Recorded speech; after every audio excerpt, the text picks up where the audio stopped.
Welcome back to the online class. Children, in the previous class you have learnt about the two types of animal tissues. They are epithelial tissue and muscular tissue. In this video, you are going to learn about the remaining types of animal tissues. They are connective tissue and nervous tissue. Let's get into the lesson. We perform many activities in our daily life like running, jumping, skipping, bend our body down, etc. And even we do critical yogasanas in which the body is completely kept inverted. So in such cases, is there any displacement in the internal organs? No.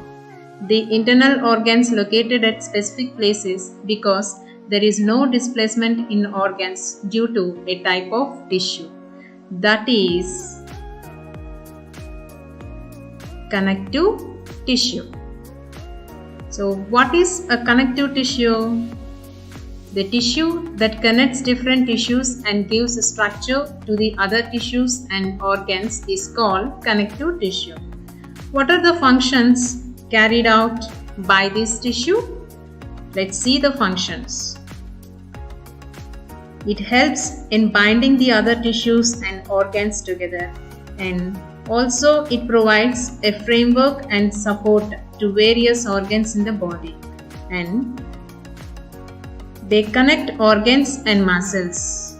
This tissue plays a major role in the transport of materials from one tissue to another, and they also help in the body defense, body repair, and storage of fat.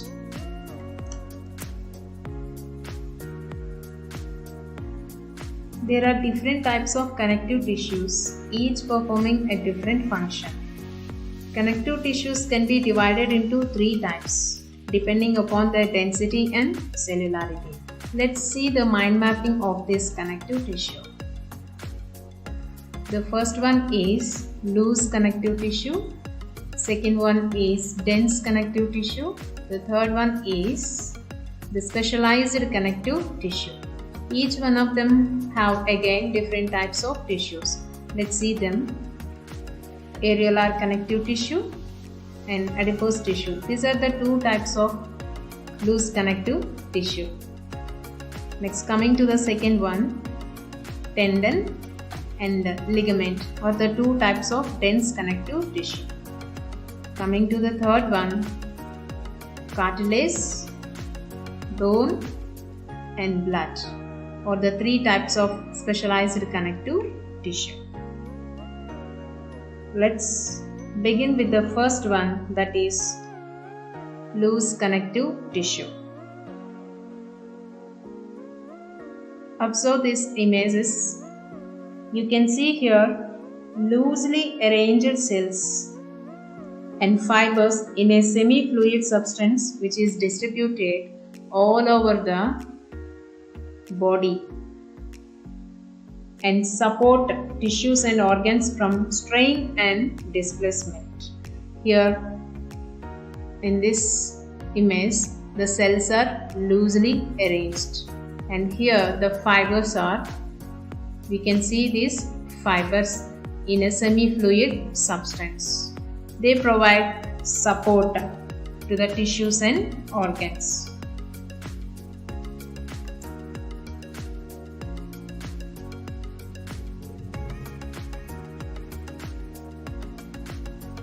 How do glassware items carry for longer distances?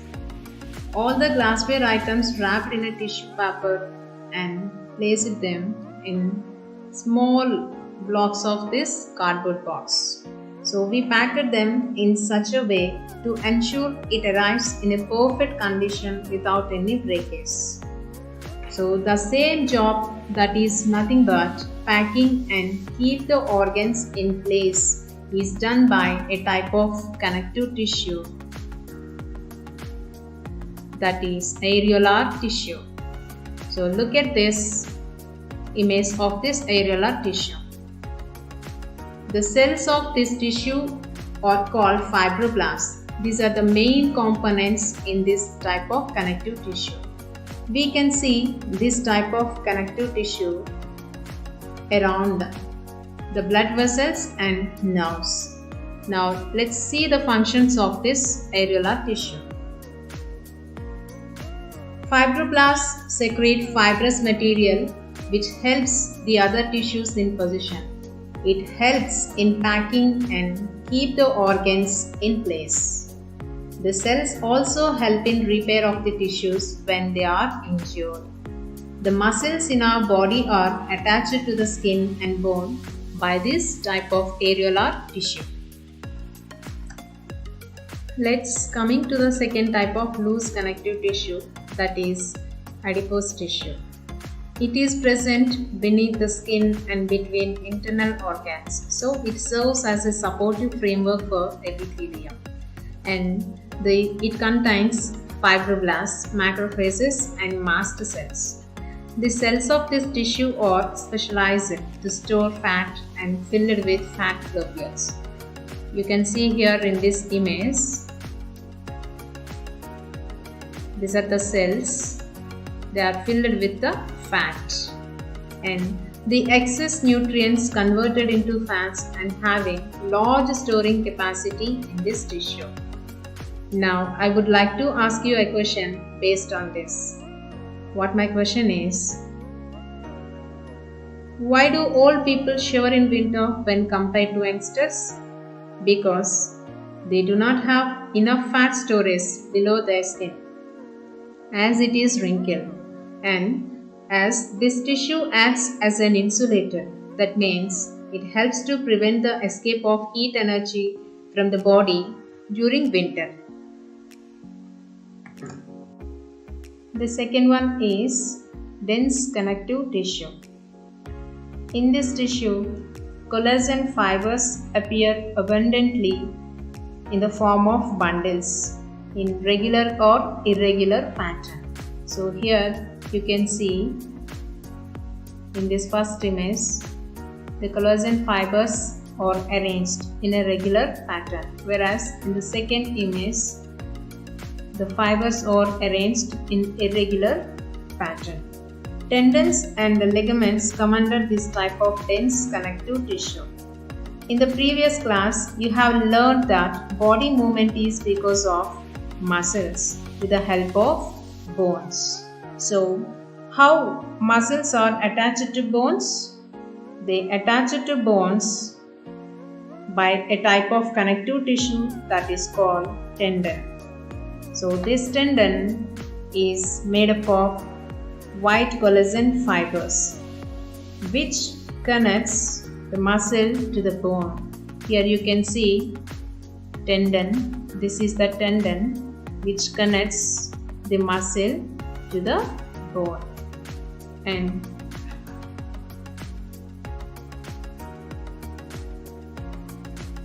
how two bones are connected at joints? The two bones are connected at joints by a type of connective tissue that is called ligament. Ligament is made up of large number of fibers. These fibers made up of a protein called collagen. This is very elastic in nature. Coming to the third type, that is specialized connective tissue. Cartilage, bone and blood, or the various types of specialized connective tissue. Let us see the first one, that is cartilage. Cartilage is a type of connective tissue which is found in the joints of bones, tip of ribs, tip of the nose, external ears, and also in trachea and larynx. The cartilage is made up of cells called chondrocytes. Just touch the tip of your nose or external ear. How do you feel? You feel that it is little bit hard, but not as hard as bone. Do you know? Embryos of several vertebrae do not have bone, but they have cartilage. And it is interesting to know that The entire skeleton of some fishes like sharks is made up of cartilage. Are all tissues in our body smooth and soft? No. Which tissue gives definite shape to the body of vertebrae? Yes, it is the bone. The bone which gives definite shape to the body. Bone is a type of connective tissue that is nothing but a hard skeletal tissue. Bone is the major component of the skeletal system of several vertebrae. Bone is made up of cells, fibers, matrix, some salts such as calcium phosphate and calcium carbonate. These calcium phosphate and calcium carbonate are secreted by the cells called osteocytes. These osteocytes are present in the central hollow portion of the bone called bone marrow. Here you can see the osteocytes.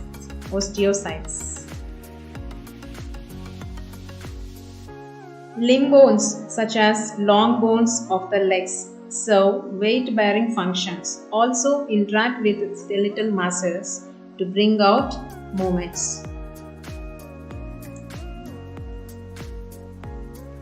This is the map of Venice. Notice this map. The waterways form the only connecting link between two places in the city. Similarly, we have a fluid medium known as blood, which connects the entire body, and blood flows every corner of the body. For better understanding, when you have a stomachache or bad headache, your mother gives you medicine which you have through your mouth. So, how is this medicine that you are having through your mouth reaching your head or stomach and providing you with relief? This is because of the presence of blood in our body. So, the blood being fluid nature, it transports the medicine from mouth to the head or to the stomach. So, the blood connecting the body parts. Can it be called a connective tissue? Yes, it can be called a fluid connective tissue.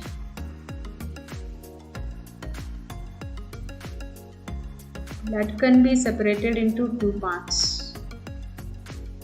This part is liquid in nature, and this part, which has sedimented below, has cells. So, what is this liquid part known as? That is plasma. So, plasma is a yellow liquid fluid part of the blood, and the chief component of this plasma is water. Besides water, it also has several nutrients such as glucose, amino acids, proteins, vitamins, etc. required for the body. Also, some excretory products such as lactic acid, urea, and salts. So, you know that the nutrients along with oxygen transport to each and every cell in the body by the blood. So, if the blood clots in the blood vessels, then what will happen? The transport of nutrients and oxygen will be stopped, leads to some disorders and finally to death. So that is why the plasma also has a factor called heparin, which helps to prevent the blood clotting in the blood vessels. And coming to the second type, the sedimented part has cells.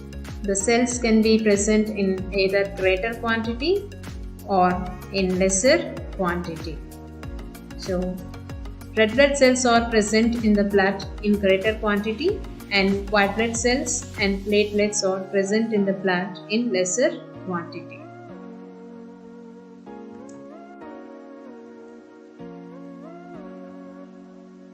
Let's see about the first type of blood cells. They are red blood cells. Red blood cells provide the redness in the blood as they have red colored protein that is called hemoglobin, which helps to transport oxygen and carbon dioxide in our body. The red blood cells have biconcave shape. All the cells are biconcave shaped and they have a greater surface area than any spherically shaped cells. Since they have a greater surface area, they can transport or they can carry more amount of oxygen in the body. Normal adult human beings have 5 liters of blood. Just now I told you that red blood cells present in the blood in greater quantity. That means how much? If you take 1 ml of human blood, it has 5 millions of red blood cells and which live for 120 days in the blood. When you are in mother's womb, the red blood cells are formed in liver and spleen. Spleen is a fist-sized organ in the upper left side of your abdomen, next to your stomach and behind your left ribs. After your birth, these red blood cells are generated from the bone marrow of long bones. All mammals except camel and llama have red blood cells without nucleus. The blood is always not red in all animals. The blood of the cockroach is white in color and snails have blue colored blood. It is really a wonder that blood appears in different colors.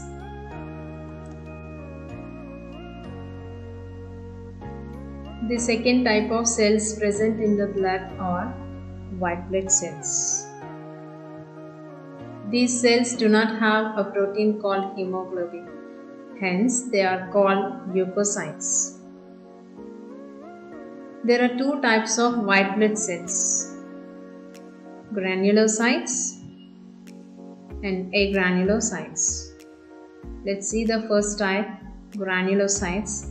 Again, they have 3 types of blood cells. They are neutrophils, basophils and eosinophils. Coming to the second one, agranulocytes. Lymphocytes and monocytes are the 2 types of agranulocytes. Granulocytes, they have granules in their cytoplasm, whereas agranulocytes do not have granules in their cytoplasm. As a whole, white blood cells provide immunity. How do they provide immunity to us? Granulocytes attack and destroy the disease-causing microorganisms that enter the body. We often see that pus is formed when the skin got wounded. This is because of white blood cells sacrifice their life to fight against external enemies, that is nothing but the disease-causing microorganisms. These dead white blood cells come out of wound that is generally called pus. And whereas coming to lymphocytes, these lymphocytes secrete antibodies. They are nothing but proteins. They inactivate the pathogens. So they guard against foreign material that enters the blood. So these lymphocytes are called microscopic policemen. And monocytes move like amoeba and attack the foreign material and engulf them. The foreign materials are destroyed in these cells.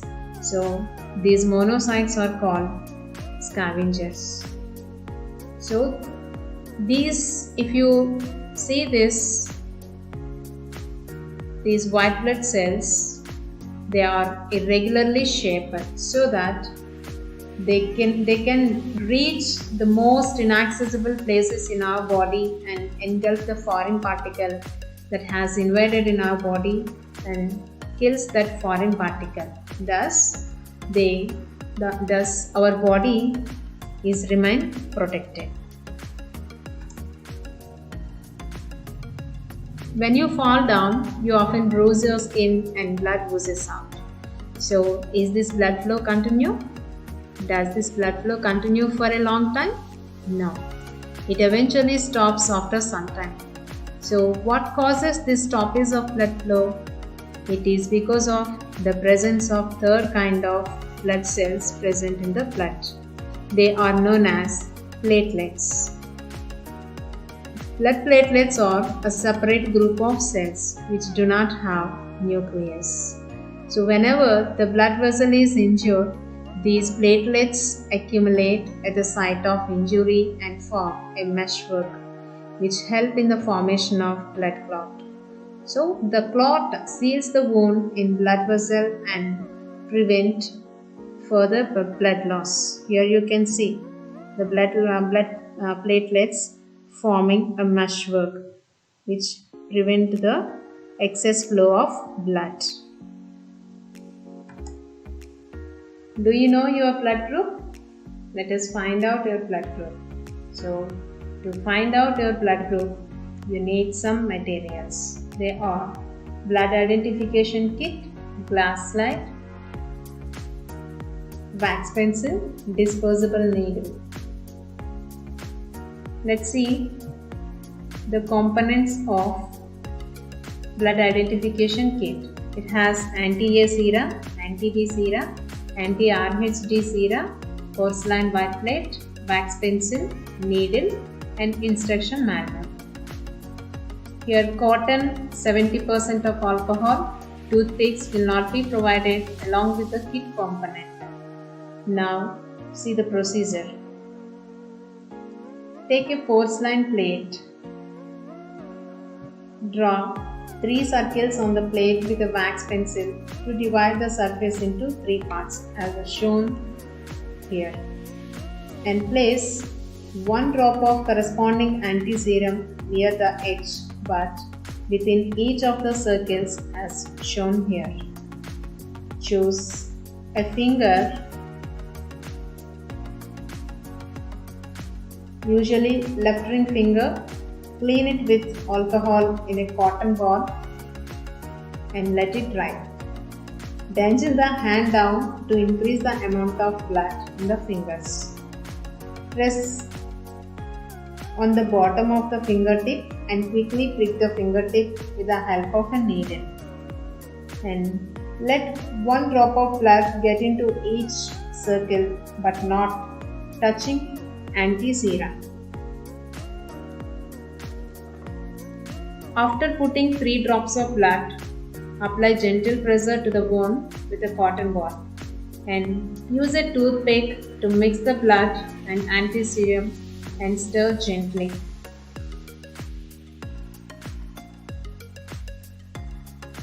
Observe if any of the samples show agglutination. Here, agglutination will appear as the grainy clumps of red blood cells suspended in a clear solution. Rhesus factor takes some more time to agglutinate. You can observe here.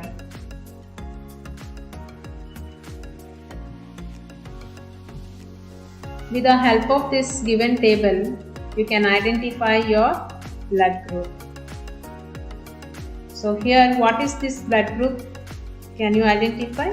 In A circle and B circle, agglutination is formed. So this blood group is AB blood group, and in the RH circle also clump is formed, so that it can say that it is RH positive.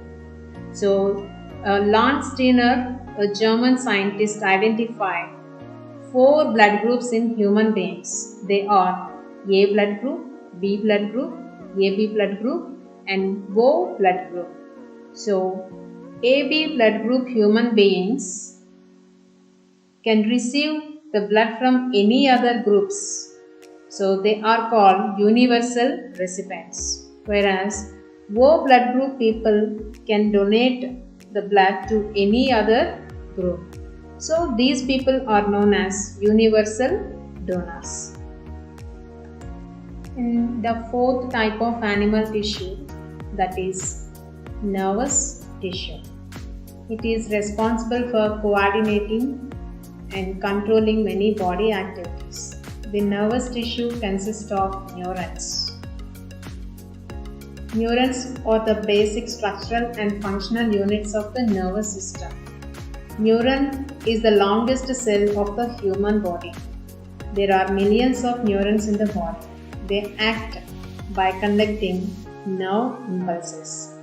They cannot be replaced if they are destroyed once. Now you can ask me, why do these nerve cells do not have the capacity of regeneration while all the other kind of cells in the body can reproduce?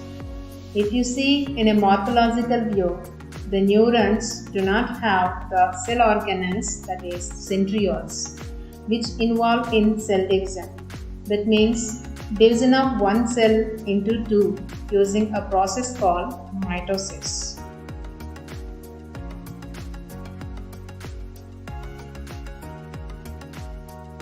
So nerve cell has three distinct parts.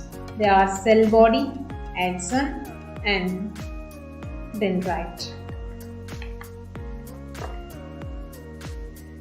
So coming to the first one, that is the cell body, is also known as cyton or soma. The cytoplasm contains Nissls granules.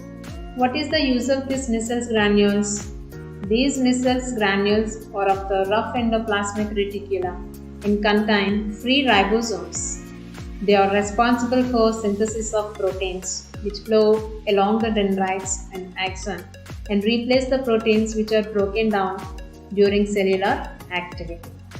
And one projection of the cyton is somewhat longer than remaining projections, that is called axon. This is the axon. So some nerve cells have covered with a sheath-like structure that is called myelin sheath. This is the myelin sheath. And whereas the nodes are called Ranvier nodes. So axon of a nerve cell is connected with dendrites of a nearby nerve cell to form a web-like structure throughout the body. Here you can see this look like a web. And then next, there are some projections arising from the cell body. These are called dendrites. They receive impulses or messages and convey them to the body. With this, we have come to the end of this video. Now, this is the homework for you. If the platelets are not present in the blood, what happens? The blood is also a connective tissue, but in the fluid form. Justify the statement. Write answers in your notebook. Thank you.